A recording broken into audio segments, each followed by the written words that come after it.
En introduction à Rosh Hashanah, on parle sur les tzadikim. Et ce que le Zohar dit lorsqu'il dit que les tzadikim, même lorsqu'ils sont morts, ils sont appelés vivants, c'est parce qu'avant aussi leur vie, c'était une vie spirituelle. Maintenant qu'ils ont quitté l'enveloppe physique, l'enveloppe corporelle, ils continuent de vivre, d'exister, parce que leur âme, elle continue évidemment d'exister. Et comme l'essentiel de leur existence était dans la dimension spirituelle, finalement, il n'y a pas énormément de changements. Et plus que ça, le Zohar dit que ce qu'ils peuvent faire maintenant, c'est encore plus grand, c'est encore plus fort que ce qu'ils pouvaient faire avant. C'est-à-dire maintenant qu'ils ont quitté leur enveloppe. Pourquoi ? Parce qu'ils sont plus limités. Justement, l'enveloppe physique, elle a pour intérêt de permettre à la Neshama d'avoir une présence dans ce monde. Dans le langage de la Kabbalah, ça s'appelle un Keli, un réceptacle, qui permet un ancrage. C'est comme si l'âme, elle peut se poser, mais c'est marqué dans... Le Harizal explique que c'est pas toute l'âme qui vient dans le corps, c'est juste, dans le langage des maîtres, c'est les pieds de l'âme qui s'incarnent dans le corps. Mais certains tzadikim, eux, ils incarnent un peu plus que les pieds de l'âme, ils font descendre leur âme beaucoup plus, le côté même, ce qui vient de la source de leur âme, qui est vraiment collé à Dieu, si vous voulez, eh bien ils arrivent à le connecter, à le faire descendre dans ce corps, déjà, avant, c'est-à-dire, c'est pour ça qu'ils sont saints, c'est pour ça qu'ils sont tzadiks, c'est parce que justement, ils amènent leur âme divine, ou le côté divin de leur âme, ils arrivent à l'incarner, à le manifester. Mais en fait, le corps n'est qu'une enveloppe par rapport à ça. Et même s'ils sont dans le corps, ils ne s'identifient pas à ce corps. Nous, on s'identifie aux deux, à l'âme et au corps, et eux aussi, ils s'identifient à l'âme et au corps. Sauf que le corps, il prend beaucoup de place dans notre existence. Parce que, d'abord, il faut qu'on assure tous les besoins physiques, d'habitation, de manger, etc. D'accord ? Et ça prend beaucoup d'énergie pour nous, beaucoup de place. Pas simplement une question de temps, parce que tu peux avoir un tzaddik qui fait des choses matérielles, et qui en fait beaucoup. Mais c'est pas une question de temps, c'est une question de conscience. C'est une question d'identification. À quoi on s'identifie ? Est-ce qu'on s'identifie à notre individu qui est obligé de travailler, qui est obligé de manger, etc. Ou est-ce que toute notre conscience, elle est dans, si vous voulez, le service d'Hachem ? La dvekout. C'est-à-dire la dvekout en hébreu, c'est-à-dire l'adhésion à Dieu. L'amour, la crainte. Alors les tzadikim, eux, extérieurement, nous, on les voit comme nous. Mais intérieurement, ils ne sont pas dans le même état que nous. Ils n'ont pas le même niveau de conscience que nous. C'est pour ça qu'il y a des tzadikim, ils vivent tellement au niveau de la neshama qu'ils perçoivent la neshama chez l'autre. C'est l'âme qui est plus vue que le corps. Parce que pourquoi voir plus le corps que l'âme ? C'est parce que notre conscience, elle est descendue plus au niveau du corps. Mais si ta conscience, elle est au niveau de l'âme, eh bien, tu vois plus les âmes. Tu ne les vois pas de la même manière qu'un corps physique. Tu les vois avec les yeux de l'âme, si vous voulez. C'est une perception spirituelle. Alors maintenant, il y avait des tzadikim qui ont...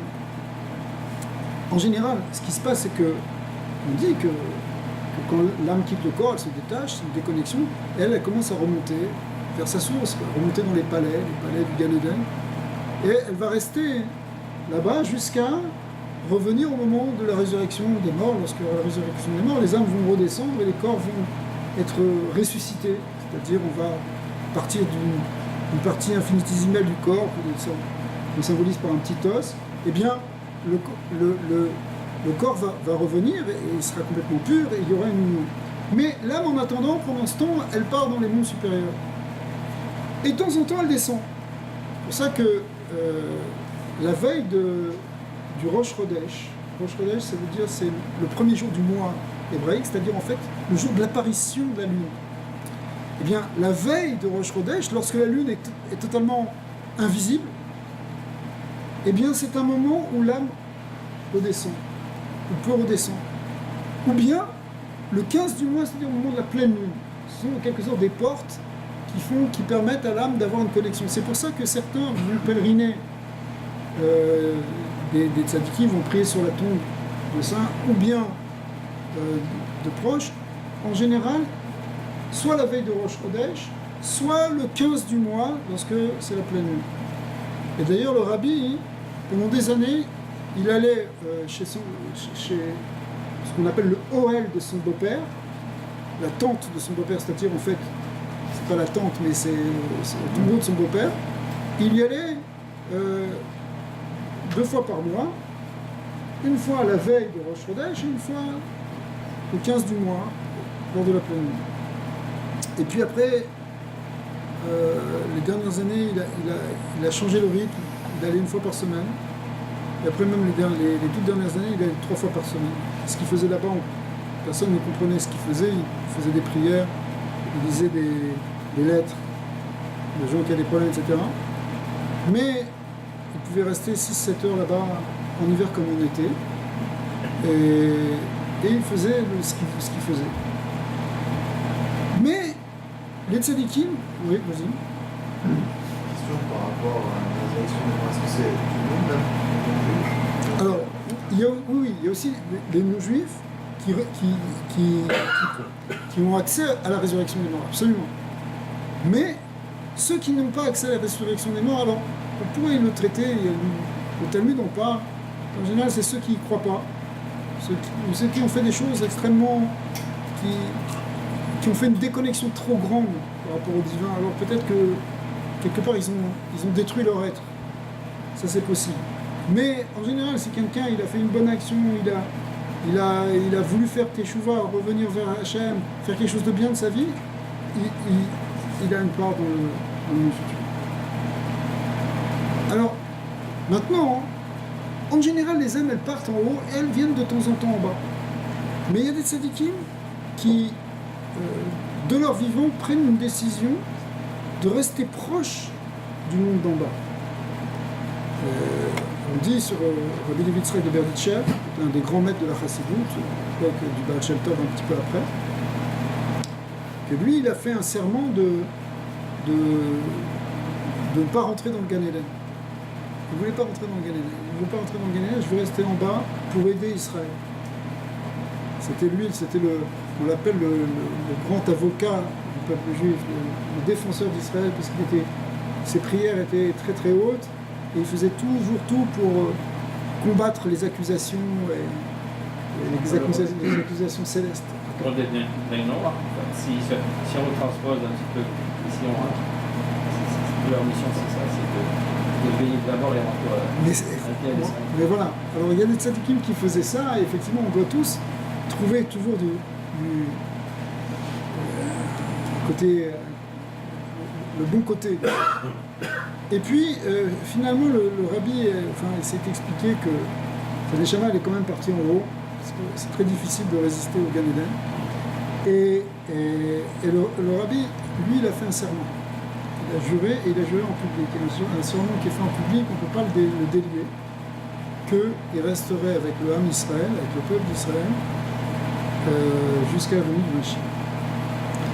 Donc, et c'est incroyable parce qu'on peut le sentir, on peut le voir, par exemple quand on va justement soit sur le tombeau du Rabbi, soit encore plus si vous allez au 770, la grande synagogue du Rabbi, où là c'est incroyable, on sent sa présence presque concrète, presque palpable. En plus quand on est dans son bureau, des choses comme ça. Alors, c'est plus que, si tu veux, une mémoire. C'est quelque chose qui est un vécu. C'est un vécu parce que quand tu allais voir le rabbi avant, en fait, tu allais voir quoi? Il y avait un corps, il y avait une âme. Qui tu vas voir? Tu vas voir son âme, tu vas voir son être, celui qui parle, pas l'enveloppe.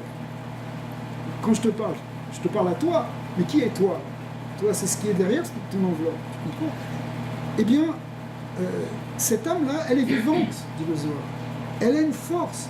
Elle prie. Si ce n'était les tfilotes des métim, si ce n'était les prières des morts, dit le Zohar, les vivants ne pourraient pas vivre. C'est-à-dire qu'ils continuent de prier pour nous. C'est pour ça que, alors, évidemment, on ne va pas faire Avodazara. On sait très bien que c'est interdit de faire Avodazara. On ne prend pas un rabbi pour un dieu, on ne prend pas une âme pour un dieu. Mais on vit avec des êtres. D'accord ?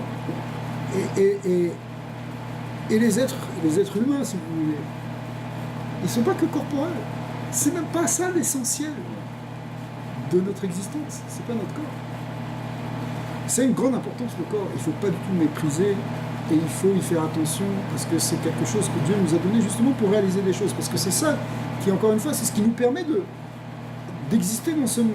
Mais en fait, les âmes des tzadikim, elles ont une force qu'elles sont capables aussi d'intervenir et de faire des choses dans ce monde, même si elles n'ont pas cette enveloppe corporelle. On pourrait dire que d'un côté, je répète ce que j'ai dit tout à l'heure, on pourrait dire que d'un côté c'est un désavantage de ne pas avoir le corps, parce qu'il n'y a pas de possibilité, si vous voulez, d'être vu ou d'être perçu par l'extériorité et par justement des gens qui sont dans leur corps. Mais d'un autre côté, il y a moins de limites. Il y a moins de limites. C'est pour ça qu'une âme, elle peut être quelque part, comme elle est immatérielle, elle peut être à un endroit et à un autre endroit en même temps. Elle peut être dans plusieurs endroits. Alors que quand tu es dans un corps, c'est plus difficile. Mais par contre, à la résurrection des morts, l'unité qu'il va y avoir entre l'âme et le corps, ça va être quelque chose qui est encore plus haut que tout le reste. Alors absolument. C'est-à-dire que c'est l'idée ici du corps, finalement, et dans la Chassidoute, on explique que le corps, finalement, il a même un potentiel extraordinaire. Le pauvre, il est tout en bas au départ. Mais en fait, lorsqu'il est réparé, lorsqu'il est sanctifié, c'est au contraire lui qui permet de dévoiler le plus, de révéler le plus Hachem. Tout le but de l'existence dans ce monde, c'est de révéler Dieu dans ce monde. C'est ça, des choses, de manière dont on explique le sens de la création. Alors, effectivement, ça doit se faire avec le corps. Mais, cependant, c'est pas parce que maintenant on est dans cette phase où le corps a disparu que l'âme n'a plus d'implication dans ce monde. En général, pas tellement, un petit peu, parce qu'elle vient de temps en temps, elle peut avoir une influence qui vient d'en haut, c'est comme elle peut, en quelque sorte, envoyer une certaine bénédiction. D'accord ? Mais il y a des âmes spéciales qui sont là, qui sont vraiment là. C'est-à-dire qui sont attentives, même que le rabbi était attentif à chacun, à chacune dans le monde entier. À la fois il s'occupait du monde entier, il avait une Shama, pas simplement du peuple d'Israël, mais même des nations. Et en même temps, il était capable de s'occuper de chaque individu, des gens qu'on ne savait même pas, on ne connaissait même pas leur existence. Et le rabbi les percevait de loin, déjà. Combien de fois il y a des histoires où il a envoyé des émissaires dans des endroits où ils ne savaient pas du tout pourquoi ils partaient, et ils ont trouvé là-bas un juif qui avait besoin d'aide, ils lui ont donné des matzot, ou des choses comme ça pour qu'il fasse son mitzvah, et cette personne-là, ça lui a redonné la vie, et ça l'a sauvé parfois de gros dangers. Et pourtant, personne ne savait l'existence. Le rabbi ne connaissait pas forcément, il n'avait pas rencontré quelqu'un. Il percevait les êtres là où ils étaient. Mais alors, évidemment, on a l'impression que là, on est en train de planer. Mais ça continue encore maintenant. Alors, c'est bien parce que ça introduit l'idée de Rosh Hashanah, parce que Rosh Hashanah, c'est le début de la création. Et effectivement, c'est le début de la création, mais cette création, il faut qu'elle ait un sens dès le départ. Ça veut dire que quand vous faites quelque chose, c'est pour arriver à un certain but. Donc, c'est vrai que la création, on peut le voir comme c'est un début, si on regarde avec des yeux modernes, on va dire c'est un Big Bang, c'est quelque chose, mais c'est pour arriver à une finalité. Et la finalité, effectivement, c'est que finalement, Dieu se révèle même dans le monde physique. C'est-à-dire que, si on rentre dans la métaphysique de tout ça, c'est quelque chose de très profond, mais c'est que l'idée de dévoilement, il existe dans la volonté du Créateur, les séphirotes.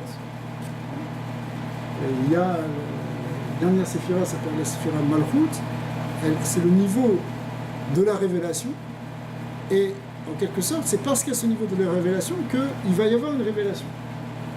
Et cette révélation, elle va se faire finalement dans le monde, essentiellement dans le monde matériel. Dans tous les mondes, mais aussi dans le monde matériel. Sauf qu'au début de la création, on passe par une phase où c'est le début, si vous voulez, donc rien n'est encore révélé. C'est un peu comme si, je ne sais pas, vous voulez construire une maison, parce que vous voulez y habiter. Alors, à la fin de tout le processus d'avoir pris un contracteur, un architecte, et tout le temps que ça a pris, à la fin, vous allez enfin rentrer dans votre maison, vous installer. Mais au départ, où elle était votre maison? Elle était dans un désir, dans une pensée. Et dans un désir, personne ne pouvait voir la maison. Il n'y avait que vous qui étiez en train, même pas encore d'imaginer, simplement de la désirer. Dans les étapes, c'est d'abord un désir, ensuite c'est une pensée, ensuite c'est une image. Après c'est une parole, pour commencer à en parler et à contacter les gens qui vont nous aider. Et après on passe dans l'action. Mais au départ, dans ce désir-là, on est encore très très loin de l'étape ultime dans laquelle on réside. Mais en même temps, tout y est, mais rien n'est visible. Alors les maîtres nous disent que c'est ça, c'est ça qui est contenu dans le mot Bereshit. Bereshit, ça veut dire au commencement, plus exactement dans le principe, c'est-à-dire dans le Réchit. Réchit veut dire principe, c'est le même mot que Rosh qu'on retrouve dans Rosh Hashanah, qui veut dire pas seulement le début, mais l'origine, qui veut dire aussi la tête. C'est pour ça que on va expliquer après dans la Chassidoute que Rosh Hashanah c'est comme la tête de l'année, et qui dit la tête dit que c'est un peu comme dans le corps, tous les influx viennent de la tête, c'est-à-dire que tout ce qui va venir pendant l'année est contenu déjà dans la tête, c'est la tête qui va ensuite insuffler à chaque jour. Donc la tête de l'année c'est elle qui va insuffler à chaque jour de tout le calendrier, elle va insuffler ce qui aurait été préparé justement dans cette tête. D'où l'importance de bien faire Rosh Hashanah. Mais l'idée, c'est que la création, elle est encore contenue encore en quelque sorte dans un point. Le bête de Bereshit, c'est le point originel qui contient toute la création. Et après, petit à petit, on va révéler jusqu'à arriver à une révélation, si vous voulez, ultime, où finalement le monde va être un réceptacle où les êtres vont percevoir le divin, vont percevoir Dieu, vont être en dvécoute avec lui, en proximité avec lui. Et c'est ça, la finalité de la création qu'on appelle la résidence de Dieu dans le monde physique, dans le monde d'en bas. Les rabbins Tartana. Et ça, c'était à l'origine même de cette création, c'était ce point. Et finalement, à Rosh Hashanah, où on repasse symboliquement par ce début de, pas simplement le début de l'année, mais on revient dans le Réchit, on revient dans le Bereshit. Alors, on commence, les choses sont encore à l'état de pur potentiel. On est dans une potentialité. Tout à l'heure, vous disiez que aujourd'hui, on était le 25 Elul, et que le 25 Elul représente le début de la création du monde, c'est juste. Parce que Rosh Hashanah va correspondre au 6e jour qui est écrit dans la Genèse, qui est celui de la création de l'homme. L'homme a été créé le 6e jour. Et pourquoi on n'a pas fait Rosh Hashanah justement le 25 Elul? Pourquoi on n'a pas fait le jour où il y a eu le dévoilement de la lumière, dans le premier jour de la création, si vous regardez, Yemer Elohim Yeor, Vayeor, Dieu a dit que la lumière soit, et la lumière fut. Et ça, c'était le Yom Echad, le premier jour. Alors, pourquoi on ne sait pas, nous on commence le 6e jour, pourquoi on ne commence pas le premier?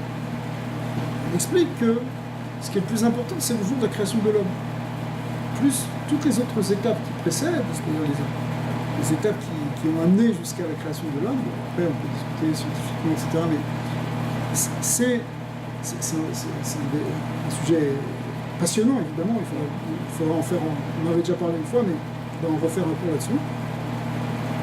Mais l'idée, c'est que c'est l'homme qui en tant que, au cœur, étant, si vous voulez, le cœur de l'humanité, de la création, le joyau qui est au milieu de toute la création, finalement, c'est lui qui donne un sens à toute la création. Donc, c'est au moment où il y a l'apparition de l'homme que le reste commence à apparaître. Sinon, des végétaux pour des végétaux, des animaux pour des animaux, ça ne suffit pas pour justifier la création. C'est-à-dire que Un monde qui serait complètement minéral, ok, c'est vrai, les étoiles, on dit aussi qu'elles chantent une louange à Dieu, elles sont quelque chose qui manifeste la grandeur et la puissance de Dieu. Mais on n'y est pas encore. C'est seulement quand le chant va être chanté par l'homme, si vous voulez, Nommer les choses. qui va nommer, qui va avoir la parole, cette parole qui va être le chant. Et nos maîtres nous disent que le vrai chant de l'homme, c'est la Torah. La Torah, c'est un chant, c'est le grand chant que nous, on doit chanter, mais en fait, c'est le grand chant de Dieu, si vous voulez. Alors, lorsque ça commence à apparaître, c'est là qu'on peut dire que l'année commence vraiment. C'est là le vrai début de l'année. Comment ça se fait que tout part de la pensée de Dieu qui descend jusqu'à la création, à l'homme, etc., pour en faire un partenaire, pour achever la création, etc. Et dans l'histoire de l'humanité, on n'a comme pas compris que le projet de Dieu, c'était l'homme. On dirait que nous, le projet de l'homme, c'est Dieu. On n'a pas compris, là. On fait le chemin inverse. Là. Mais parce que l'idée, c'est que, c'est ce qu'on a expliqué dans certains cours sur... Il y a un verset extraordinaire du Cantique des Cantiques, du roi Salomon, qui dit « Je suis pour mon fiancé et mon fiancé est pour moi ». En hébreu, ça se dit « Ani ledodi vedodi ». Je suis pour mon fiancé qui parle, tout le Cantique de Salomon est interprété comme un chant d'amour entre une fiancée qui est Knesset Israël, l'Assemblée d'Israël, l'Assemblée mystique d'Israël, des âmes d'Israël, qui communique avec le Saint béni soit-il, Kadosh Baruch Hu, qui est le fiancé. Alors, cette idée, elle est « je suis pour mon Créateur » et mon Créateur est pour moi. Et peut-être que ça va dans le sens de ce que tu dis, c'est-à-dire que on joue quelque chose qui a double sens. C'est normal que l'homme, il se réveille vers Hachem, il essaye de comprendre qu'est-ce qu'Hachem veut de lui. Il faut qu'il fasse entrer Hachem dans son existence, parce que sinon, il est livré à lui-même. Et étant livré à lui-même, il peut partir de toutes les dérives. Donc, quand on dit, et tu as raison de dire, que la finalité de la création, c'est l'homme, mais c'est pas l'homme qui serait compris comme l'homme vu dans la philosophie des humanistes, où il est le centre du monde et finalement, Dieu n'est qu'un concept. D'accord ? Un concept qu'on évacue le plus possible. Dans la philosophie humaniste, tu vois par exemple dans certains philosophes, etc., finalement, ce que tu vois dans certains pays, où l'idée de Dieu est complètement évacuée. Tu pars en France, etc., tu ne vas pas imaginer un homme politique qui invoque l'idée de Dieu. Pourquoi ? C'est une séparation complète. Mais pourquoi ? Mais c'est le fruit d'une pensée qui fait de l'homme l'être tout-puissant, ou peut-être pas tout-puissant, mais en tout cas l'être central. Alors, c'est pas ça. C'est un être central, oui, mais qui est pour son fiancé. Et l'idée en même temps, c'est que c'est pas un Dieu non plus tout-puissant qui veut simplement écraser les autres et les soumettre à une volonté despotique. C'est un Dieu qui est là pour sa fiancée. C'est-à-dire qui est là pour lui. C'est-à-dire qui vient, qui descend, qui rentre dans une proximité, qui rentre dans qui devient un Dieu personnel, qui rentre dans notre existence et dans les soucis de notre existence. Alors, ça va dans ce double sens. Et quelque part, l'harmonie va venir que si on fait ce double mouvement, un mouvement du haut vers le bas et du bas vers le haut. Nous, notre travail, c'est sûr que c'est d'abord un travail du bas vers le haut. C'est pour ça qu'on te dit, Rosh Hashanah, où tu commences à exister, c'est en même temps le premier des 10 jours de Teshuvah. Et je ne traduis pas Teshuvah par pénitence, parce que c'est un terme qui sonne mal, et c'est pas ça la Teshuvah, parce que la racine du mot Teshuvah veut dire retour, revenir, aller vers. Et en même temps, ça veut dire c'est l'homme qui cherche à revenir vers sa source, parce qu'il a été créé, donc il vient d'une source incréée, et il recherche sa source, comme une flamme qui cherche à remonter. D'accord ? Remonter vers qu'on appelle le principe du feu, si vous voulez. Alors, l'idée, c'est notre âme, c'est ça, Anil et Dodi, elle cherche ce retour. Et ce retour, on l'a fait pendant tout le mois des Louls, puisque le mois des Louls, il fait justement les initiales de ce verset. Anil et Dodi, Vedodini, ça, en initial, ça fait Aleph, Lamed, Vav, Lamed, qui continue le mot Elul. Donc déjà dans le mot Elul, dans le mois d'Elul, c'est un grand mois de Teshuvah. Mais la grande Teshuvah, c'est celle qui commence à Rosh Hashanah. Parce que Rosh Hashanah, c'est là justement qu'on commence vraiment à exister, qu'on recommence à exister. C'est pour ça que il y a un très beau texte ici de Rabbi Nachman qui explique, mais qui explique aussi dans Chassidut Rabban, qui dit que, je ne sais pas si peut-être on en avait déjà parlé une fois ici, qui explique que finalement, quand on est pris dans notre matérialité, dans notre côté physique, et éventuellement même dans nos fautes, et dans nos dépendances, et dans notre côté bas, on descend, l'homme descend à ce moment-là, il descend sa conscience, il descend son existence au niveau de l'animal. Au niveau du sang, du physique. Le verset nous dit qu'il y a dam ou un nefesh. Le sang, c'est la vitalité physique, animale. Mais en même temps, c'est pas ça notre vraie existence. Quand tu existes matériellement, physiquement, tu as peut-être un sentiment d'exister, mais du point de vue spirituel, du point de vue, on parlait tout à l'heure de l'âme des tzadikim, on n'a pas encore vraiment commencé à exister. Quand est-ce qu'on commence à exister? C'est quand on fait ce changement, on fait cette teshuva, on fait cette transformation de passer. Alors lui, il explique à un niveau un peu avec des symboliques kabbalistiques, mais qui fait passer du sang, si vous voulez, de l'existence bouillonnante physique à quelque chose qui est de l'ordre de l'être spirituel. Et quand on commence à revenir au niveau de notre conscience spirituelle, conscience de notre âme, justement qu'on retrouve une autre identification que celle de l'identification à un monde purement matériel, eh bien c'est là qu'on commence à exister. C'est là que la vraie existence commence. L'existence, c'est pas ça. La vraie existence, c'est celle-là. Sinon, c'est que l'extérieur ou l'extériorité de l'existence, elle est dans le monde physique. Alors c'est sûr qu'on a besoin de nourrir aussi le côté physique. On vit dans un corps. Baal Shem Tov a expliqué que c'est un verset qui nous dit dans la Torah que si tu vois l'âme de ton ennemi qui ploie sous sa charge, eh bien, aider, tu vas l'aider.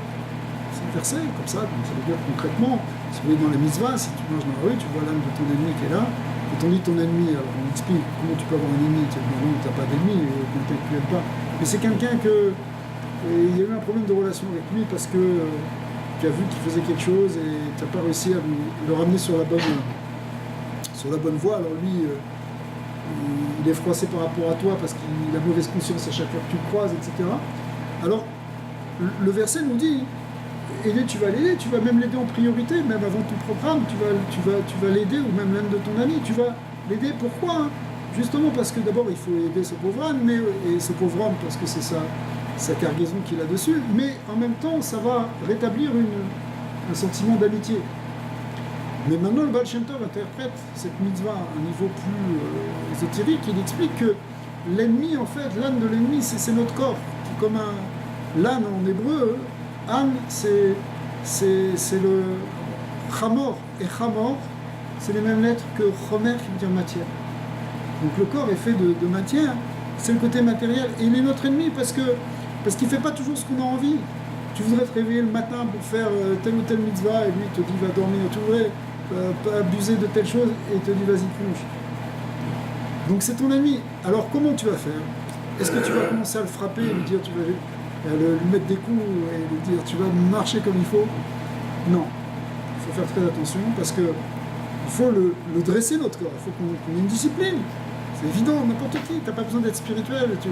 Tu es sportif, tu as besoin de discipliner ton corps, c'est évident. Mais en même temps, si tu le casses trop en faisant par exemple des jeûnes, des choses comme ça, c'est une pratique mystique qui existe. C'est dangereux parce que ton corps, il faut que tu l'aides, au contraire. Le pauvre, il a une grande charge. C'est dur d'être dans ce monde et de porter tellement de choses qu'il a à faire. Et surtout ce que tu veux lui faire porter comme charge, c'est-à-dire des mitzvot. Lui, il voudrait aller à la plage toute la journée. D'accord? Mais tu lui demandes beaucoup.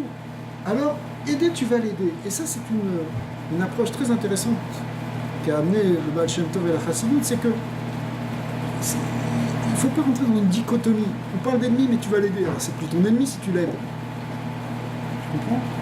Ça veut dire que le corps, c'est pas qu'il est vil et qu'il est sale et qu'on veut s'en débarrasser, etc. C'est pas ça, au contraire.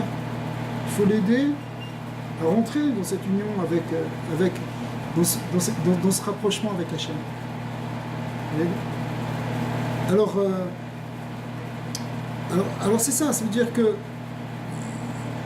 Pourquoi on m'a dit ça? Pour pour dire que tout va bien. Exactement, d'ailleurs. Quand on dit que Mashiach va venir sur un âne, le symbole c'est qu'il va venir sur un âne dans le sens où il va avoir dompté la matérialité, mais il va être avec la matérialité pareil. Alors, il y a 3 passages bibliques qui nous parlent de gens qui sont venus avec un âne. Voilà, le premier c'est au moment de la Hakedat d'Israël, du ligotage d'Israël plus que son sacrifice. Il n'a pas été sacrifié, mais il s'est offert quand même d'une certaine manière. Donc là, on voit qu'il y a Abraham qui avance avec l'âne, et sur l'âne il a mis les morceaux de bois. Le bois pour faire l'autel, le bûcher. Et puis Yitzhak qui marche à côté de lui. Et ça représente, disent les maîtres de la Chassidut et du Zohar, ça veut dire que la matière, elle est déjà, avec Abraham, elle est déjà domptée d'une certaine manière. Elle peut avoir un service, elle peut rentrer dans le service de Dieu, elle peut même porter le bois, c'est-à-dire on peut utiliser maintenant déjà la matérialité comme une aide. Mais après ça, ça va aller plus loin avec Moshe Rabbeinu, Moïse.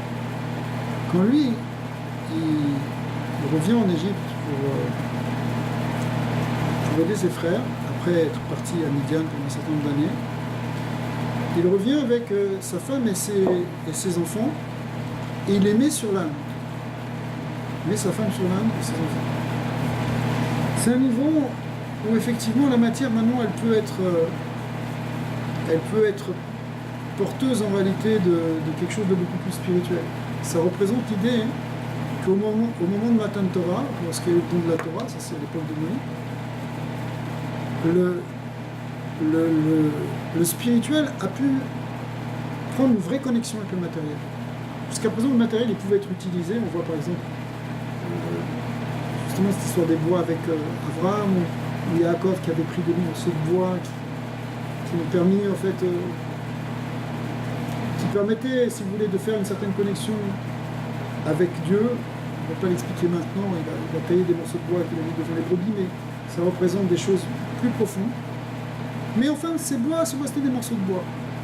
Alors qu'au moment du don de la Torah, il y a eu un rapprochement entre le ciel et la terre qui fait que maintenant même la matière va pouvoir être transformée, prendre une dimension, la dimension divine va pouvoir commencer à rayonner dans la matière. Et là, il ne porte plus du bois, mais il porte des hommes. Il porte des hommes, il porte des êtres, il porte des âmes. C'est-à-dire que le corps, justement, le côté matériel, il peut être maintenant le support d'une âme. Voilà. Alors, il peut y avoir une connexion entre les deux. Et puis, au moment de Mashiach, la connexion va être complète. C'est-à-dire que le Mashiach, il vient annoncer la Géoula, la délivrance, sur un âne blanc. La couleur blanche représente justement la pureté. Et donc, ça veut dire que l'âne, la matière a été complètement transformée. Et elle peut être maintenant le vrai support de la Géoula, de la Navi, etc. Il y avait la Ness aussi de Bilam, non? Oui. Alors, la Ness de Bilam, c'est très intéressant parce que la Ness de Bilam, c'est le côté, justement, le plus impur de la matière. Et Bilam, marqué dans le Zohar que c'était pas un prophète. Le Zohar explique clairement, on fait cette année, c'était pas un prophète, c'était en fait un devin, un grand magicien, qui recevait des informations, qui pouvait capter des choses par le biais de l'impureté. Et il avait même des pratiques avec cette ânesse. Et donc, ce côté de l'ânesse, il représente au contraire le côté, si vous voulez, la matérialité qui a mal tourné. voilà, c'est encore, tu peux le dire comme ça, mais Vous direz qu'il est plus pur que Bilam, ce qu'il voyait. Parce que moi, dans le Midrash, je disais qu'il voyait un ange et l'âne se passait, mais Bilam ne le voyait pas. Donc... non, alors, c'est ça, on va y arriver, c'est-à-dire que, exactement. L'idée, c'est que, en fait, pour arriver à la prophétie, c'est un état de superconscience. De superconscience où les prophètes, en général, à part Moshe Rabbeinu qui était spécial, ils font des méditations, des permutations, des récitations de noms divins, et s'attachent à quelque chose de très, très, très élevé, et se déconnectent du matériel. Le Zohar explique que dans la magie, la sorcellerie de Bilam, c'était une déconnexion qui passait par le bas. C'est-à-dire que son ânesse, c'est pour ça que les pratiques qu'il avait avec, c'était une manière de descendre dans presque l'inframatériel. C'est une déconnexion dans quelque chose de complètement au-delà, si vous voulez, de la réalité sensible, mais en deçà de cette réalité sensible. Dans les Sous de la nature, il n'est pas sur la nature, il est en dessous. Sous-naturel, très bien. Alors, dans ce niveau-là, et d'ailleurs c'est pour ça aussi que c'est l'idée ici, c'est pas le... L'ânesse en hébreu s'appelle pas... Elle s'appelle Aton. Aton qui représente... C'est encore un autre niveau que le Homer. C'est vraiment le niveau qui est en dessous de la réalité tangible. Alors que le Homer, la matière, c'est au contraire, c'est ce qui est tangible, c'est ce qui est visible, c'est ce qui est concret. Si vous voulez. Là, c'est quelque chose qui est en dessous. C'est pour ça que c'est ce côté... On va rentrer dans le féminin, etc. Mais... Alors, ce qui est fabuleux, c'est que même dans ce niveau le plus bas, finalement, le plus impur, non seulement Dieu peut se révéler, mais il peut même faire bouger la bouche et faire parler cette ânesse. C'est-à-dire, puisque finalement, cette ânesse, elle va se mettre à parler avec Bilam. Elle dit, mais pourquoi tu me frappes? Je t'ai pas servi, etc. Ça, c'est quelque chose qui est absolument incroyable. Et ce passage de la Torah nous montre qu'en fait, Dieu peut utiliser tous les niveaux de la création, même les plus bas et les plus impurs, pour finalement se révéler. Pour diriger son monde. Et Bilam, qui était donc dans un niveau d'impureté très très très profond, très très profond, finalement c'est lui qui va donner les plus grandes prophéties et celles qui concernent la délivrance. Les plus grandes prophéties du Mashiach, avant les prophètes Isaïe et Heskel et Yoël qui ont donné de grandes prophéties sur le Mashiach, en fait le premier, celui qui a donné les plus grandes, c'est Bilam. Mais en fait, c'est pas Bilam, c'est Dieu, si vous voulez, mais qui peut utiliser même la bouche de l'impur, et pas simplement l'impur, mais celui qui voulait dire une malédiction. D'accord ? Qui était là, qui était payé pour ça. D'accord ? Qui avait tout fait pour ça. D'accord ? Et pourtant, il l'utilise, et c'est des plus belles bénédictions qui vont sortir. Donc ça vient nous dire que, finalement, si tu veux, cette année, ça n'est un peu en retrait par rapport aux trois autres âmes dont on a parlé, mais elle nous dit que bon, Kadosh Baruch Hu, il est là tout le temps. Il est là même dans la matière, même dans la matière la plus brute, même dans la matière même la matière atomique. D'ailleurs, peut-être qu'il y a un lien entre atome et atome. On va savoir.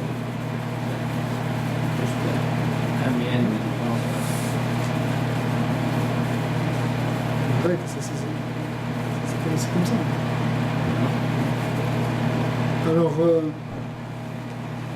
Alors voilà, maintenant... Oui, Alors pour revenir à Rosh Hashanah, Rosh Hashanah, c'est donc, on est dans ce début, et si vous voulez,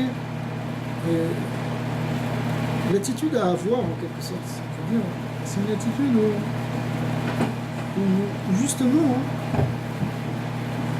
on va commencer quelque chose, on va commencer à nouveau. On commence quelque chose de nouveau. Tout est ressourcé maintenant dans la source. On revient dans cette tête, on revient dans cette origine. Et donc on va vivre une nouvelle naissance. On peut tout recommencer. En fait, théoriquement, on peut tout recommencer chaque jour. On n'a pas besoin d'attendre Rosh Hashanah. Rosh Hashanah, si vous voulez, c'est plus particulièrement faisable. C'est le moment de faire ça, si vous voulez. Mais l'enseignement, il est que ça doit être tout le temps. Tout le temps, on est capable. La Teshuvah, c'est tous les jours. La Teshuvah, c'est la célébration de la Teshuvah. Voilà, c'est le début de la Teshuvah. C'est le premier des 10 jours de Teshuvah, mais qui vont marquer après, qui vont démarrer toute l'année. Les 10 jours de Teshuvah, après ça, bon, la Teshuvah, elle est toujours bonne. Parce que la Teshuvah, c'est pas simplement, encore une fois, si on a fait une faute. D'ailleurs, même les tzadikim doivent faire Teshuvah. Teshuvah, c'est cette dynamique qui nous permet d'avancer, qui nous permet de continuer. Alors, il y a quelque chose qui est intéressant, c'est que les maîtres nous disent que la Teshuvah a précédé le monde. Et elle est même plus élevée que la Torah. Pourquoi? Parce que ils nous disent le monde, la Teshuvah précède le monde parce que sans elle, le monde ne tiendrait pas. Il ne tiendrait pas, hein, parce que si on détruit, si on casse le monde, on détruit notre monde. Mais le fait qu'on peut réparer, qu'on peut revenir, qu'on peut changer, qu'on peut même transformer quelque chose qui était négatif en quelque chose de positif, c'est ça qui tient le monde. C'est parce que le monde n'est pas simplement dans une espèce d'entropie où il s'éloigne de sa source en permanence et où il se défait, si vous voulez, le mouvement anthropique de l'univers, si vous voulez. Il y a aussi quelque chose, une force, qui nous ramène, qui veut reconnecter avec la source. Parce que si tu ne fais que t'éloigner, finalement, C'est ça que les scientifiques sont en train de découvrir. Ils ont peur du big crush. C'est le team source. Alors c'est ça, bien sûr. Alors l'idée, c'est que on est dans ce départ qui est la Teshuvah, mais la Teshuvah, alors elle est avant le monde, parce qu'elle permet de faire tenir le monde. Et elle est aussi même plus haut que la Torah, au-delà de la Torah, parce que d'après la Torah, quelqu'un fait une chose, alors la conséquence doit s'appliquer. C'est ce qu'on appelle la rigueur. Okay, la Torah, c'est la loi du monde. Mais la loi du monde, qui dit loi, dit qu'il y a une rigueur. Si on revient à, je sais pas, une vision, vous allez comprendre pourquoi. Si on vient, regardons par exemple une loi physique. Une loi physique, la loi de la gravitation. La loi de la relativité, ça dépend comment on la voit. Disons la loi de la gravitation. C'est une loi, tu ne peux pas faire contre. Pas très maintenant, hein. Ça veut dire tu veux ou tu veux pas, si tu sautes d'un endroit, tu vas tomber. Donc, pourquoi? Parce que c'est une règle, c'est une loi. Dans la Torah, il y a cette dimension de loi. Alors si quelqu'un fait ça, voilà ce qui se passe. Sauf que la Torah elle-même est portée par une force plus grande, qui est la force de l'amour d'Hachem, qui est la force de la Teshuvah. La Teshuvah, ça veut dire, c'est encore une fois la pénitence, ça n'a rien à voir. La Teshuvah, c'est justement savoir que Akadosh Baruch Hu et que l'amour de Dieu, il est plus grand que tout. Et qu'on peut tout réparer, on n'est pas soumis finalement, ultimement, on n'est pas soumis aux lois. Alors c'est vrai que, encore une fois,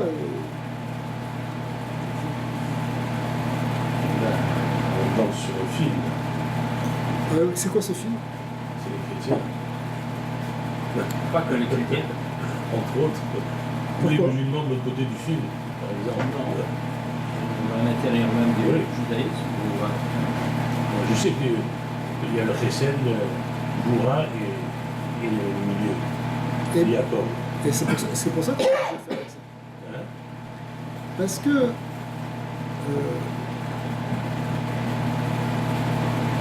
je vais te dire, si tu parles de Teshuvah,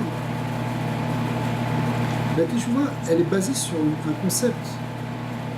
C'est pas tout le monde il est beau, tout le monde il est gentil et tout va bien. C'est quelque chose qui n'est pas évident à faire, la Teshuvah. Et qui est, dans le langage kabbalistique, c'est transformer la rigueur, c'est transformer la midatadine. C'est-à-dire l'éloignement qu'on peut avoir par rapport à Dieu, finalement c'est ça. C'est ça la dureté. Quand tu es déconnecté de la source de bonté, c'est là que tu commences à souffrir. La Teshuvah, c'est transformer cette force. C'est pour ça que faire Teshuvah, ça prend des efforts. C'est pas que tu te... Si tu penses au chrétien, c'est pas... Tu te dis, bon bah, c'est pas grave, t'inquiète pas, il y a un sauveur. C'est de la grâce. Il y a un travail à faire. Si tu vas dans une synagogue à Rosh Hashanah, tu vas voir que tu vas avoir des gens qui vont prier toute la journée. Et pendant tous les 10 jours de Teshuvah, mais même depuis le mois d'Elul, on fait des grandes prières et ça prend une énergie énorme. Pour transformer notre nature, pour transformer la rigueur en douceur. Rabbi Shimon Bar Yochai, il a fait son assemblée de quelques disciples pour leur enseigner les grandes doctrines du Zohar, il a dit, celui qui est capable de transformer la rigueur en douceur et l'amertume en douceur, et la rigueur en bonté, lui il peut venir s'asseoir ici. C'est-à-dire, c'est quelqu'un qui a suffisamment travaillé sur lui-même pour avoir transformé sa nature. S'il avait une nature coléreuse, il est devenu généreux. S'il a maîtrisé son... Dans la Teshuvah, c'est tu te transformes en même temps. Donc, c'est pas, quand on dit au-delà des lois, c'est pas au-delà des lois, c'est pas au sens où la loi est annulée, c'est pas du tout ça. C'est qu'il y a quelque chose qui est au-dessus de la loi, qui permet finalement de réparer quelque chose qui, d'après la loi, aurait été brisé. Mais ça, ça demande un effort, un grand effort à la Teshuvah. Au contraire, c'est ça toute la dynamique. Quelqu'un qui veut avancer dans la Torah, quelqu'un qui veut se convertir, c'est une forme de Teshuvah, tout ça. Mais même, ça prend des efforts, ça prend un travail sur soi, une discipline. D'accord ? Donc c'est pas une absence de rigueur, c'est une transformation de la rigueur. Et quand on la transforme, elle amène de la douceur. C'est ça toute l'idée. Pour ça, il faut la symbolique du miel, puisqu'il y a du miel à Rosh Hashanah. Le miel, c'est la douceur, mais on trempe même la pomme dans le miel pour représenter, en fait, le miel, il est à la fois doux, mais il est à la fois fort. Le miel, c'est quelque chose qui est... Le dvash en hébreu, c'est quelque chose qui est fort. Même, après la Kabbalah, c'est pas le miel qui adoucit, c'est la pomme qui vient adoucir le miel. Parce que tout est doux, potentiellement, mais il faut que ça devienne. En réalité, même dans le din, même dans la rigueur, même dans la loi, il y a un glamour. Mais simplement, il faut le révéler, il faut le transformer. Transformer, c'est quelque chose, si vous voulez, la rigueur, elle vient du Tzimtzum, c'est-à-dire justement une contraction de la lumière, une contraction de la bonté. C'est la bonté qui a été contractée. Quand elle est contractée, elle devient rigoureuse, parce qu'elle est concentrée. Il faut maintenant la révéler, il faut la transformer pour révéler la douceur qui t'est donnée. Et effectivement, c'est ça le sens des prières de Rosh Hashanah et du chauffard que l'on sonne à Rosh Hashanah. Mais même si on ne fait pas tout ça, puisque c'est pas tout le monde qui fait... les bleus noirs ne vont pas sonner le chauffard spécifiquement, etc. Mais on peut s'inspirer de la symbolique, de ce que ça représente. Parce que le chauffard, les maîtres de la chassidut nous disent, c'est quoi ce chauffard? Cette fameuse corne que l'on sonne, Rosh Hashanah, on fait des sons, un certain nombre de sons, il faut entendre. Ça représente le cri de notre âme. Et animal, en plus, ça peut... Alors, ça représente tout à fait, mais il faudrait peut-être le dire comme ça, enfin comme ça le dit Rabbi Nathan, il dit, c'est le cri de notre âme lorsqu'elle est descendue dans le niveau de l'animal et qu'elle veut être libérée. Et c'est ça la Teshuvah. On veut être libéré et, comme on l'a dit tout à l'heure, recommencer à exister dans un autre niveau. Et ça, au départ, on ne peut pas parler encore. On peut que crier, on peut que... C'est une voix sans parole. Est-ce que c'est l'inverse du cri d'un enfant qui reçoit l'âme dans son corps? Intéressant, c'est lié. C'est lié. Quelque part, c'est lié, bien sûr. Parce que... oui, mais... J'avais jamais pensé au chauffard de cette c'est complètement lié. On le lit dans les textes racidiques, on lit les cris que la femme fait lorsqu'elle accouche. C'est un peu... C'est aussi ces cris que l'on sonne avec le chauffard pour accoucher de nous-mêmes. On veut exister, on veut naître au véritable monde, qui est un monde dans lequel il y a Hachem. Alors que dans le monde où j'ai oublié Dieu, où je suis rentré dans une inconscience du divin, alors c'est un niveau d'existence, mais qui n'est pas une vraie existence, qui est l'extériorité de l'existence, comme on dit tout à l'heure, et maintenant on veut exister à nouveau dans une autre dimension beaucoup plus spirituelle, et c'est une nouvelle naissance en même temps. Donc, même si on ne sonne pas de chauffard, même si la symbolique peut nous inspirer pour qu'on comprenne cette idée que parfois, et il ne faut pas avoir honte de le faire, on peut crier à Hachem. D'ailleurs, ça compte plus que tout, d'ailleurs. Parce que le fait de crier à Hachem, c'est ça qui va te libérer après ce cri qui peut forcément, c'est pas obligé de traumatiser tes voisins non plus, mais, parce que tu peux le faire silencieusement si tu vois, mais ce cri, c'est pas un cri de désespoir, c'est un cri d'appel pour reconnecter. Et après ça, la parole peut venir. On peut commencer à prier, on peut commencer à parler à Hachem. Mais au départ, des fois, on ne peut même pas parler. On peut que exprimer un désir, un son. Le son, c'est quelque chose qui est en même temps primordial, comme dans toute la création. On sait que tout le monde n'est que fréquence. Des fréquences, des vibrations. Et notre vibration, elle commence parfois par un cri, finalement. Comme tu dis, c'est intéressant, cette idée-là. C'est le cri du bébé, parce que c'est le premier son qui sort. Ce qui est curieux aussi des fois, quand on passe devant des écoles d'enfants, on s'aperçoit de l'enfant qui se découvre à travers son cri. Ouais. Quand on passe dans des maternelles. Hein, et il se découvre lui par rapport à l'autre et il découvre une partie de sa dimension. Exactement. Tout à fait. Can I ask you for for a sure. second? I'm going to have to go soon. Could you just show me how to get on this? This? Yeah. Intermission for start. Hachem, c'est bien. L'année s'annonce bonne avec de nouvelles technologies de diffusion. Non, ça c'est Timothée. So where did the name come from? J'ai entendu récemment sur On your computer, is that it? les sphirotes et Rosh Hashanah, la création de l'homme, c'est le sixième jour. Le sixième jour, c'est Yosef. C'est Yesod, ouais. Yosef, So I have to tell my c'est people. le fondement. Yosef, c'est à travers sa vie, toutes les épreuves, il avance comme ça. Il tombe ni à droite ni à gauche, il bouge pas, il avance. The address is going to change eventually. Et c'est vraiment For instance, for Happy le fondement de l'homme. On est posé là-dessus, c'est un modèle pour nous aussi. Absolument.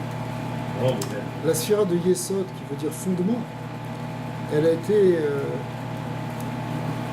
vécue par Yosef Hatzadik, et entre autres, c'est un travail beaucoup sur la notion, sur la sexualité aussi, d'arriver à une maîtrise de ses pulsions, une maîtrise de toute son énergie, qui est, si on maîtrise cette énergie-là, c'est ça qui va permettre de s'élever vers d'autres niveaux de réalisation, de conscience.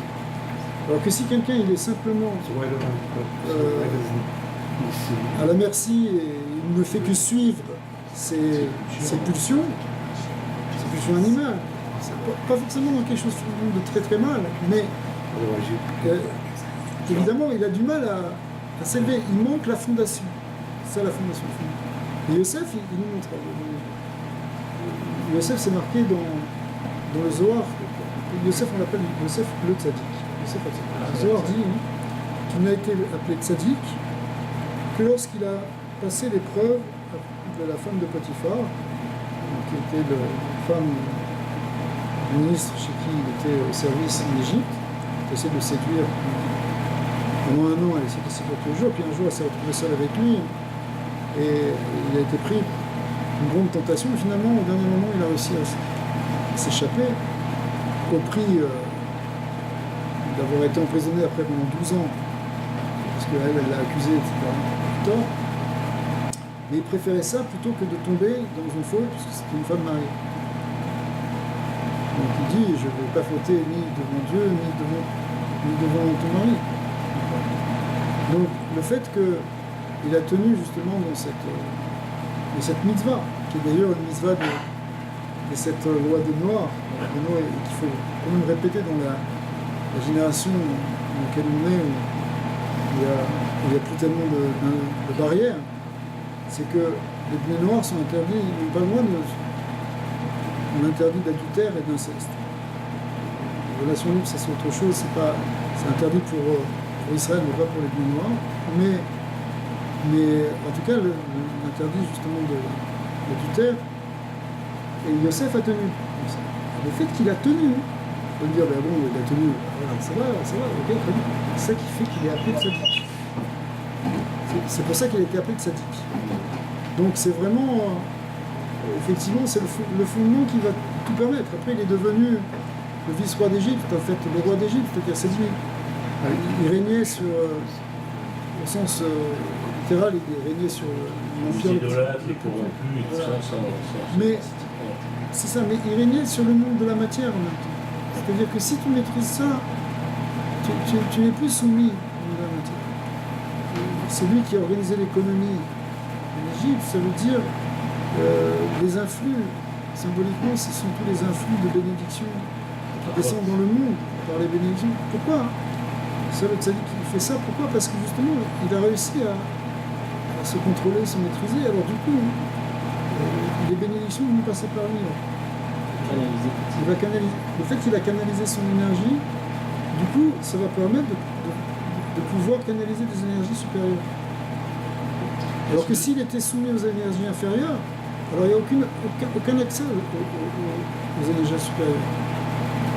Parce que le fait que, c'est souvent par hasard évidemment, là, que lui, il correspond au 6e jour, à cette sphère-là, et que là-dedans, c'est le jour où il a fauté aussi. Exactement, c'est pour ça que c'est un petit coup prévu d'avance d'une certaine façon. Oui, ça veut dire Yosef, c'est une des grandes parties du tikkun de Adam. En fait, tous les patriarches vont faire une partie de ce tikkun. Mais quelque part, c'est essentiel. C'est pour ça que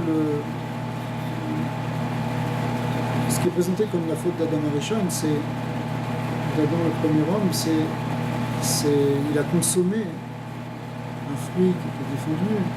C'est une idée de consommation. Mais le passage du Zohar où il se fait abaillir explique que c'est aussi l'idée d'une union qui n'était pas permise. D'accord. Donc en fait c'est tout. Le 6e jour, c'est là où il a failli sur cette dimension justement de la maîtrise des pulsions. Il est écrit sur le moment où les béné Israël, les enfants d'Israël ont reçu les premières tables de la loi. Juste avant qu'ils le reçoivent, ils ont fait le veau d'or. Et le texte nous dit, voyez qu'il Boshech Moshe, le Redet, alors que Moshe tardait à redescendre, c'est pour ça qu'ils se sont inquiétés, comment ça se fait.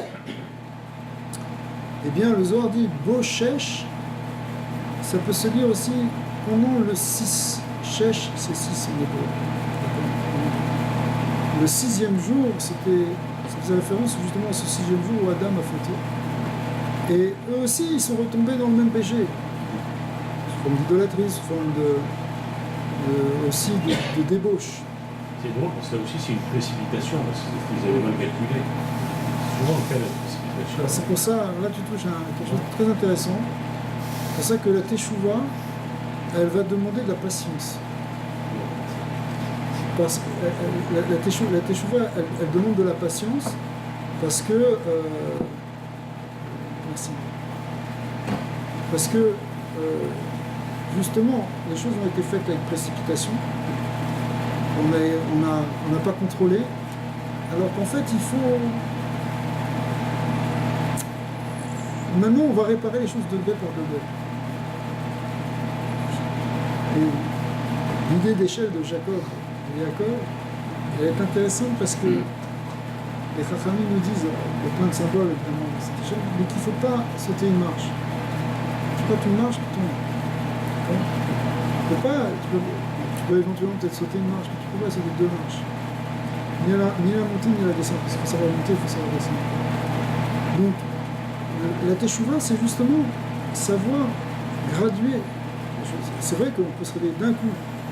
Au départ, la Teshuvah, on a l'impression qu'on monte très très vite. Mais après, ça se retasse et il faut monter par degré, par degré, par degré. C'est quelque chose qu'il faut asseoir. C'est une construction. On va parler du Yesod, du fondement, mais après ça, il faut construire. Il faut construire. Ce qui est très précipité ne tient pas, c'est un feu de paille. Ça fait de la lumière, ça chauffe un instant, mais ça ne tient pas. Alors que ce qu'on va faire, c'est au contraire amener les bois. Ouais. Dieu a horreur de la raccourci par ici. C'est ça. Alors, c'est ça, c'est juste. Hein? Okay, I'm going to try to get to my glad you're back now. Can you add the high learning? Okay, we'll stay in touch. גיבן שייר, כתיבה בחצי מהתורה.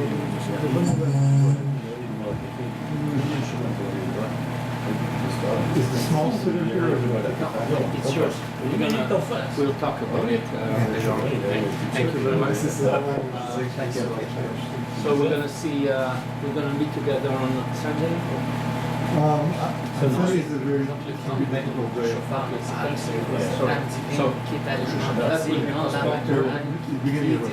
Je veux sortir So when we're gonna talk, We can talk tomorrow. ce col autour de moi qui m'empêche de sortir de mon lycée. Thank you very much. Tu sais, les maîtres ils disent une expression du Zohar que l'écorce précède le fruit. Et effectivement, quand tu vois un fruit au départ, c'est du bois, c'est de l'écorce, puis finalement ça va s'ouvrir, et puis la fleur et le fruit vont sortir. Et le fruit et la fleur vont sortir. Mais au départ, tout était enfermé dans l'écorce du bois. Alors, cette écorce, c'est cette âme physique, cette âme visuelle. Et puis à un moment, le moment où ça doit éclore, ça sort, c'est cette âme divine qui doit sortir. Et effectivement, c'est un peu comme ça pousse un cri, c'est un cri d'une naissance. C'est l'âme divine qui veut sortir, c'est ça le chauffard. Elle crie, mais en même temps, c'est l'éclatement, pour le voir de l'extériorité, pour faire jaillir quelque chose qui était à l'intérieur. Donc, nos prières, elles sont effectivement faites avec cette intention, on se tourne vers Hachem on crie sincèrement à lui, alors effectivement, il y a une ouverture qui se fait, on voit des changements, on peut transformer des situations négatives, on peut même voir des miracles dans la vie. C'est la force de la prière. Mais effectivement, la prière s'appuie sur ce que vous avez, sur la notion de fondement, ce qu'on appelle aussi dans le langage chassidique le tikkun haperit, la réparation de l'alliance avec Dieu, parce qu'il faut qu'on soit unifié avec lui, et pour être unifié avec lui, il faut qu'on mette nos forces vers lui. Et tikkun haklali, ça veut dire quoi ça? C'est un peu la même chose, ça veut dire c'est une réparation globale. Une réparation, ouais, klali veut dire générale. Le klal, oui, le Voilà. et le klal. Voilà, exactement. Alors, mais plus particulièrement sur justement cette notion cette pureté qu'on pourrait avoir en Donc, il faut sortir. Donc, Rosh Hashanah, c'est le moment où le mois des Lul, c'est le parfait moment pour essayer de repousser 20 degrés de plus cet exil qu'on a. Comme Oui. de sortir de cet exil, sortir de cette Égypte pour aller dans un désert, que ce nouveau désert redevienne notre Égypte, qu'on retravaille Oui, pour perpétuer. je ne sais pas si tu es obligé d'entrer dans la symbolique de l'Égypte, pourquoi pas. Mais c'est l'idée de. Ce qu'on nous dit plutôt les textes, c'est l'idée de repasser par une création. Tu es créé à nouveau. Tu peux créer un nouveau potentiel. Ce potentiel que tu vas dévoiler dans l'année extérieure. Pour venir à des choses concrètes, c'est un moment où on fait un bilan. On se dit voilà, prenons depuis septembre dernier, depuis l'année dernière. Pas obligé de le faire le 1er janvier. Nous, on le fait au Rosh Hashanah. Mais qui correspond aussi, attention, ça correspond aussi à des choses au moment de l'équinoxe de printemps, d'automne, pardon. Et donc finalement, on boucle dans l'année quelque part. Ouais. On ne va pas rentrer dans cette symbolique cosmologique, mais disons que c'est un moment où tu fais un bilan et tu te dis voilà, si tu te regardes honnêtement, et dans ce bilan il y a une idée de se regarder vraiment honnêtement et de ne pas se mentir à soi-même. Souvent on peut dire bon bah, je m'arrange avec le bon Dieu. Non, c'est pas grave, le bon Dieu s'arrange avec toi. Tu peux fonctionner comme ça bien sûr, mais à un moment si tu fais un bilan, regarde-toi droit dans les yeux, où tu en es. Pose-toi cette question où tu en es. Comme la question que Dieu a posée à Adam justement après la faute, il lui dit Ayeka, où es-tu? Si tu ne savais pas où il est, c'est où en es-tu? Pose-toi cette question, où tu en es. Et de là tu te dis, ben voilà, j'aimerais changer ça. Et tu prends des décisions. Et des fois, hein, tu sais même pas comment ça change. Tu n'y arrives pas, tu es trop pris dans quelque chose qui t'accroche, tu es trop enfermé dans quelque chose. Dans une mauvaise habitude, dans une dépendance,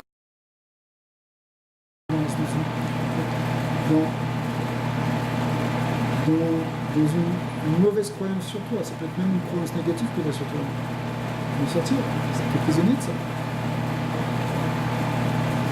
Eh bien, une idée dans Rosh Hashanah, c'est une idée, c'est appeler, c'est un appel. C'est ça le chauffeur. On appelle au réveil. Tu lances un cri. Maintenant, au-delà de cette idée de cri, il y a une idée effectivement de faire un bilan et de prendre des décisions et d'avoir un désir de faire quelque chose d'autre. Donc de changer nos habitudes. Ce qu'on a fait jusqu'à présent, c'était peut-être bien, mais c'était pas très bien non plus, alors on essaie de changer.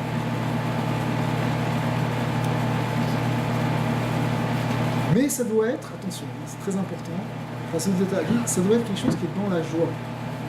La Teshuvah, elle est dans la joie, je te rappelle cette vidéo, je ne sais pas si tu l'as vue, là, c'est Teshuvah dans la joie. On a fait la semaine dernière, avec vérité, mais joie, ça doit être, il faut être tout le temps dans la sécurité. La reconnaissance. Ouais.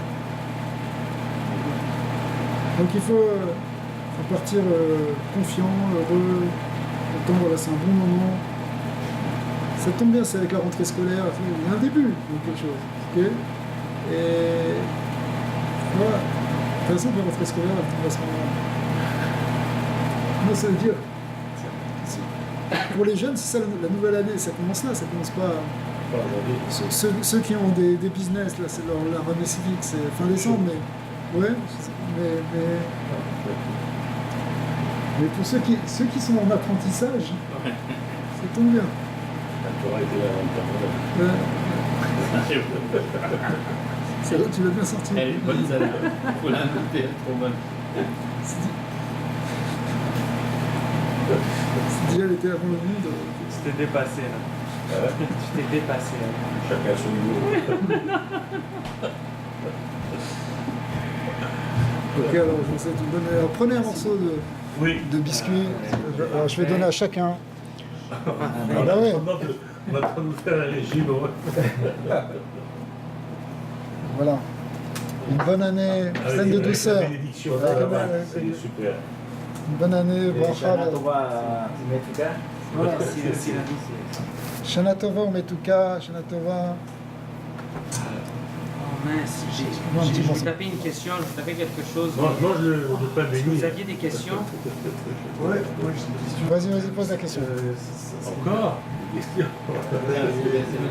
Je sais pas qu'il y a un temps de questions. Illimité. Christophe, t'as une question. Une bonne année, pleine de douceur. Une bonne année, pleine de santé, pleine de bonnes choses. Vraiment pour Avec- vous, hein, Rabbi, une bonne année pleine de douceur, Merci. de santé, Oui. de réalisation. Un morceau quand Ouais. même. Ouais, merci. Ah, ok, d'accord. Oui. Voilà. Beaucoup de lumière qui arrive Merci, jusqu'à nous, merci. qui passe par Oui. toi. Bah écoute, avec plaisir. Mais il y avait Christophe qui avait une question. Oui, C'est ça, il attend sa question. Ah, il vient de répondre. Non, il veut l'écouter, il veut écouter sa question. Non, ma question c'est dans tout l'univers, c'est une question un peu dans tout l'univers. La création a été créée juste pour en fait, dans le sens comme l'univers est quand même assez immense. Un petit peu plus fort, excuse-moi. Ouais, je me demandais, dans tout l'univers, qui est quand même assez immense,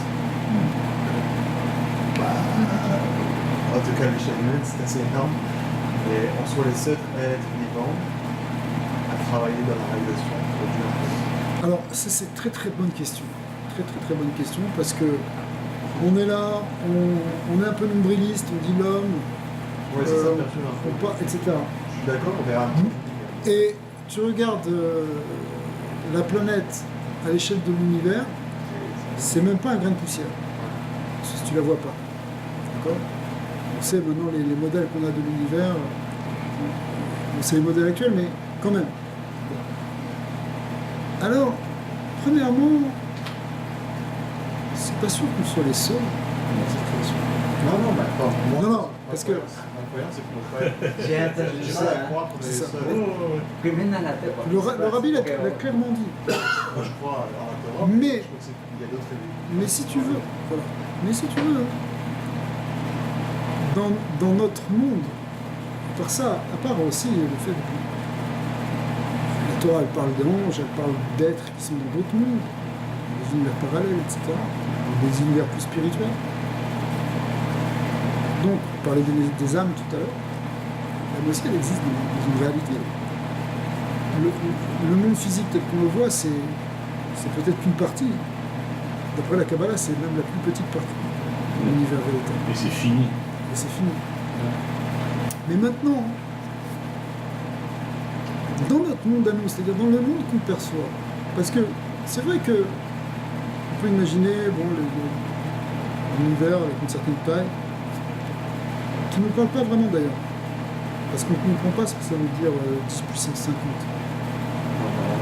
D'accord ? On n'a aucune idée de ce que ça veut dire. Ouais. Dans notre monde, dans notre existence, dans ce que nous on fait, on peut comprendre que ça a du sens par rapport à nous et qu'on a un rôle central. Ouais, c'est la planète. C'est-à-dire, c'est sûr qu'on est sorti de la vision d'avant Copernic, où la Terre était au centre de l'univers et que tout tournait autour. Et Que maintenant, justement, dans une vision, dans la nouvelle vision, la Terre, c'est un petit point dans des amas et des amas et des amas de galaxies. D'accord. Mais cependant, étant donné que le référentiel, il dépend, en fait, enfin, du point de vue où on se place. Parce que, prends un exemple. Aujourd'hui, si tu demandes à quelqu'un, à peu près, la plupart des gens vont te dire que qui tourne autour de qui? Est-ce que c'est la Terre qui tourne autour du Soleil? Ou est-ce que c'est le Soleil qui tourne autour de la Terre? Je veux dire, c'est la Terre qui tourne autour du Soleil. Ça y est, on l'a prouvé, on l'a montré. Galilée, etc. C'est clair. On voit combien. Tous les modèles, je veux dire. Même un enfant, il va comprendre ça. Mais figure-toi que la NASA, quand elle envoie des satellites, elle se place dans un référentiel géocentré. Autrement dit, où elle voit la Terre comme l'élément fixe autour desquels tout tourne. Elle fait des calculs à partir de ça. C'est plus facile pour envoyer des satellites. Une partie des calculs. Oui. Une partie des calculs sont faits... Parce qu'en physique, d'un point de vue pur, il n'y a pas un qui tourne autour de l'autre. Tout dépend du référentiel dans lequel tu es. Si tu te places du point de vue du référentiel Terre, c'est le Soleil qui tourne. Si tu te places du point de vue du Sol, si le référentiel c'est le Soleil, c'est la Terre qui tourne. Dans notre existence à nous, qu'est-ce qui nous est le plus utile? Tu comprends? La preuve, c'est que même dans des trucs très très matériels, on peut utiliser encore l'ancien système. Mais à niveau spirituel, c'est très... Ça peut être même porteur d'une grande méditation, le fait de voir la Terre comme un petit point dans l'univers, que nous, on est vraiment infiniment petit, finalement, par rapport à l'univers. Parce que justement, ça te donne une inspiration des grandeurs, et ça te fait sentir justement, quelque part, ta nullité, pas au sens négatif, mais au fait que tu es complètement annulé devant Dieu. Quelque part, c'est bon aussi de savoir ça. Mais en même temps, se voir comme le centre, c'est ça qui nous donne toute la responsabilité. C'est-à-dire que dire que l'homme est au centre de la création, c'est pas du nombrilisme. C'est au contraire la responsabilité, c'est de savoir, comme dit le Maïmonide, dire que chacun de mes actes, je dois le voir comme quelque chose qui peut faire basculer le monde d'un côté ou de l'autre.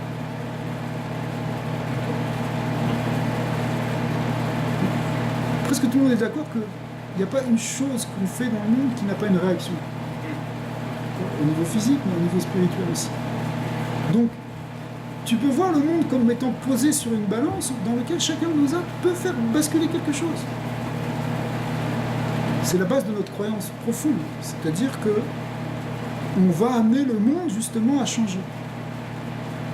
Pour ça, il faut se voir comme étant au centre du monde. Alors, peut-être physiquement, on n'est rien du tout. Mais peut-être que notre âme, elle est immense.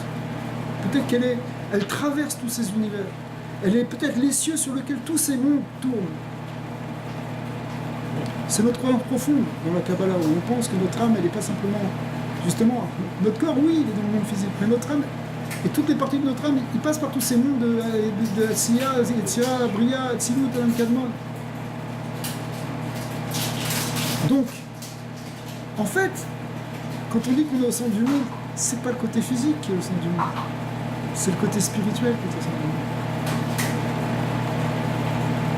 Le côté physique, au contraire, c'est peut-être le dernier petit maillon de l'affaire.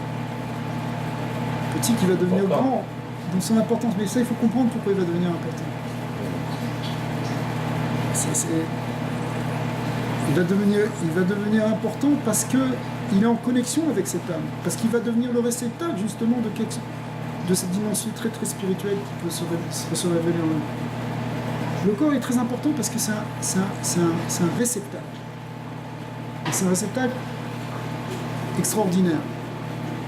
Mais la matière... Bon, enfin... Mais l'idée, si tu veux, c'est que... oui, c'est vrai, on est dans un petit coin d'une banlieue, d'une galaxie.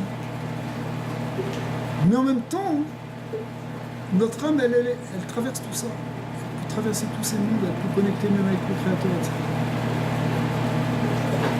Et ça, plus que, à la limite, que tout ce qui existe dans tous ces amas d'étoiles et dans toute cette matière.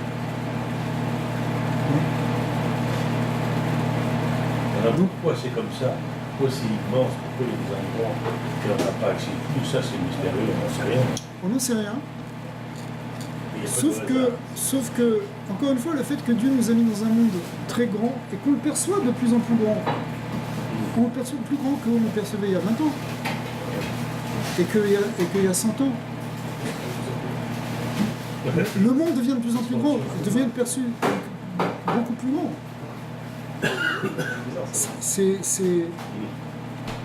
Il a fallu attendre Hubble pour voir qu'il y avait d'autres galaxies. Il a fallu attendre beaucoup de choses pour savoir qu'on était que le monde est en etc.